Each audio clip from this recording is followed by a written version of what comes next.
What's this? Meow. Bow bow. Boop boop. La la la.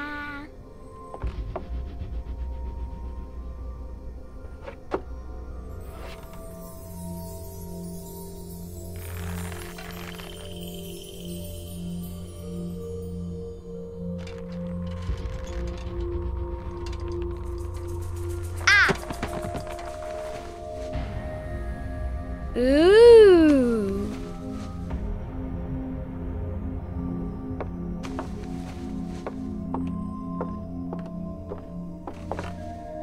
Oh, look! It's a book! Maybe it's a book about pirates with a treasure map. No, I don't think so. I wish that I had seen through all your lies. Oh, start from the beginning, not the middle. And so I decided to pick up my pen to relate the most disturbing episode of my life thus far.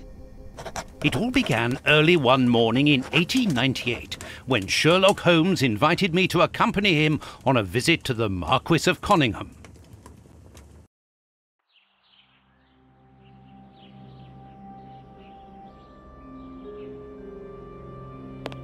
Watson, my dear fellow, we can now go and inform the Marquis that we have found the Samoan necklace, and very much faster than Inspector Baines, too, which pleases me. Have you really solved the theft, Holmes? And so quickly? I have indeed, Watson, and believe me, it was completely unnecessary to spread out all over London, as our friend Baines thought was best. He likes to boast that his methods are equal to mine, but once again the outcome has contradicted him. After all these years of accompanying you upon your investigations, I thought that by now I should be reasonably capable of following your train of thought. But in this particular case, I must admit that I don't understand anything at all. Ah, you see, but you do not observe, Watson. There lies the difference. It is a matter of course. A matter of course?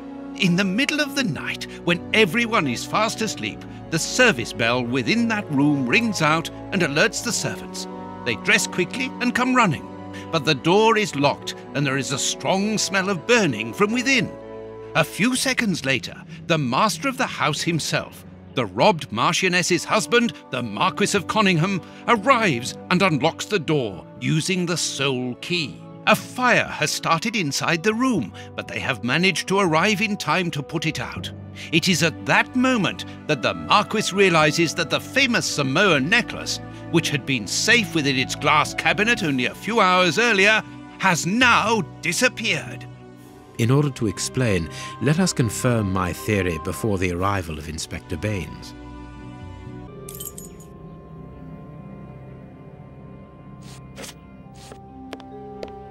This window was cut with a diamond, a clean, discreet piece of work. This is where the necklace was. See how tiny the hole is, and not one fingerprint upon the window.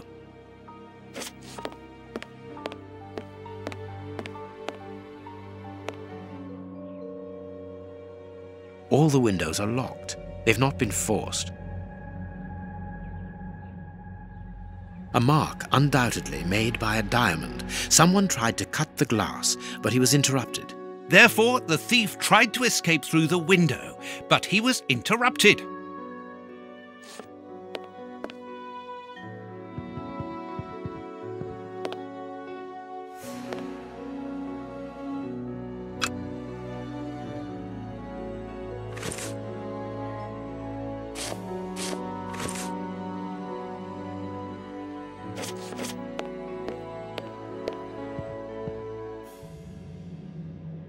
I need something.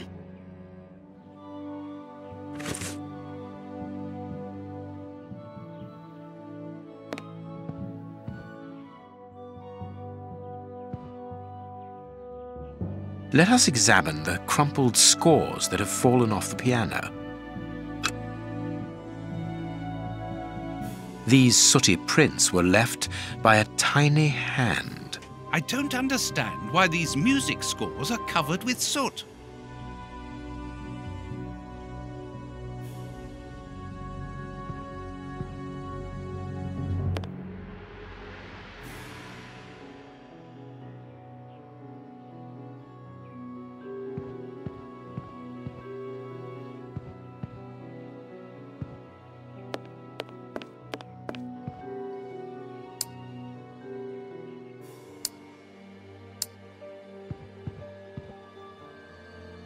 This draft screen makes an ideal hiding place.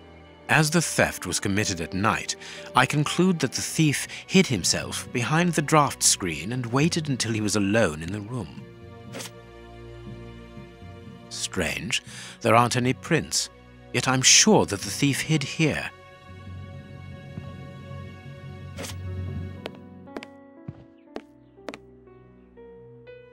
Not very well kept, this aquarium.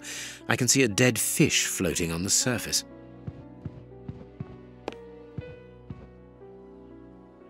A candle. It must have fallen from the chandelier.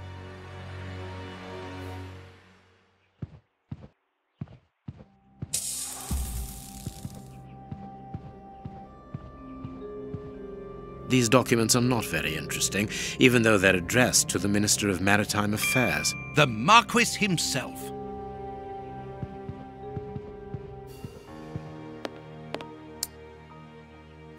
The fire started here, just beneath the bell pull. Whoever pulled the cord would have had his feet in the fire, unless it was pulled before the fire started. The chest wasn't opened. The necklace wasn't in it. Strange. There are some objects here that have been knocked over. Footprints. You are not going to get on your knees to examine them. There is no need. It is soot. The servants must have trodden in it while they were putting out the fire. Heading towards his chosen escape route, probably the window, the thief knocked over the stool, which then caught fire. But why didn't he try to put the fire out at once?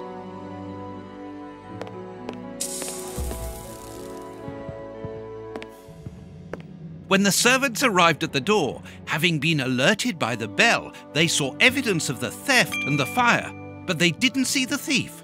This door is very hard to force. The Marquis is the only person to have the key. The thief could not get out through here until eventually, when the door was opened by the servants. Ah, Mr. Holmes, you're already here. Good morning, Inspector. You've arrived just in time. Scotland Yard arrives like the cavalry, always in the nick of time. Ah, but I know that satisfied expression, Mr. Holmes. Have you already solved the case? It's possible. We have retraced the thief's rather unusual footsteps. He is a true acrobat. But what I cannot understand is that when the servants entered the room, there was no one to be seen. An acrobat, perhaps, but an invisible one?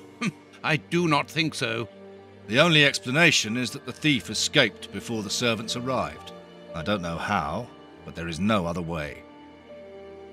Half a point for the doctor, nil for the inspector. I am pleased to see that you find the situation amusing, Mr. Holmes. Very well then, explain. Dr. Watson was correct when he mentioned acrobatics, but he is mistaken about the nature of the acrobat.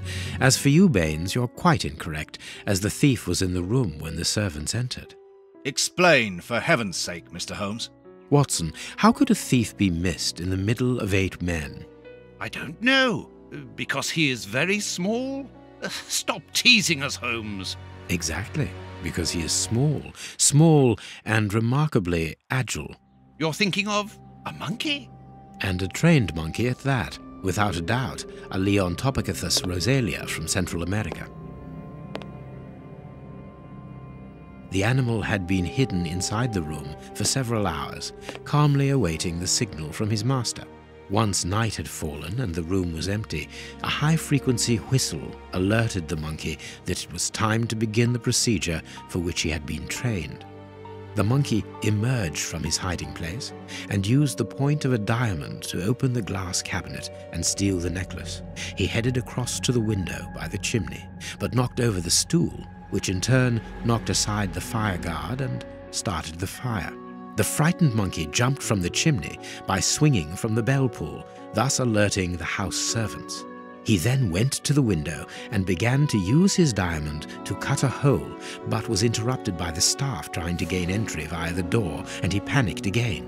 He ran across the piano, scattering the music scores onto the floor, before hiding inside the chandelier, knocking over a candle. Finally, the servants and the Marquis entered the room, leaving the door open while they put out the fire. It was during the confusion that our agile little thief made his escape through the doorway. As simple as that. A brilliant explanation! Bravo, Holmes! And the necklace? I can see it from here, my friends. It's right in front of us. We have searched the room from top to bottom, Holmes. How were we unable to find it? Because we paid insufficient attention to the only victim of this affair. What victim? No one is dead?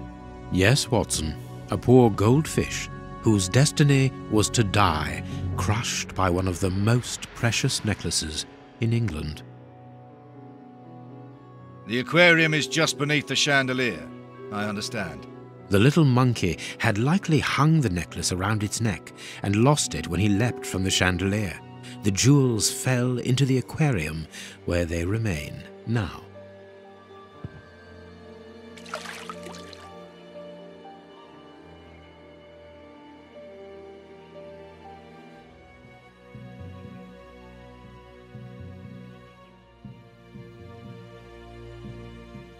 Marquis, here is your necklace, intact, just a little wet.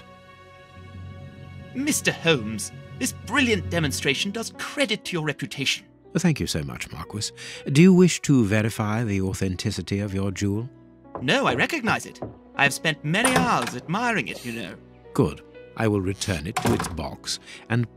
Inspector, a bank has just been held up. You must follow me at once. Orders of Scotland Yard. What times? Sirs, duty calls. My regards, Marquis.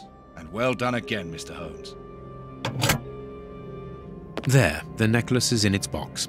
We've lost enough time here. Let's go home, Watson. Ah, very well, as you wish. A good day to you, Marquis. With pleasure, gentlemen. And once again, thank you.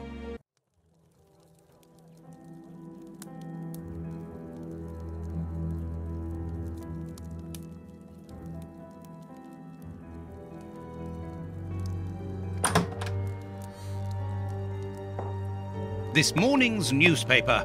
Holmes, have you read this article about you? No, Watson, not yet, and I won't have time to. Read it before you leave. It's outrageous. If you insist.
Prince Woodville, French culinary expert and bagpipe player, might be our next king.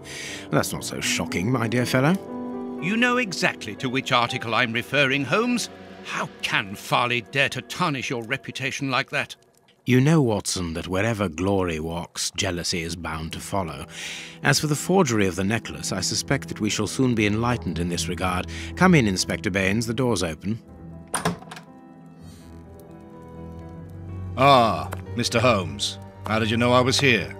You are one of our rare visitors who avoids the second-to-last step of the stairs, which creaks dreadfully. And if I add the clinking of the handcuffs at your belt, to what do we owe the pleasure of your visit, Inspector?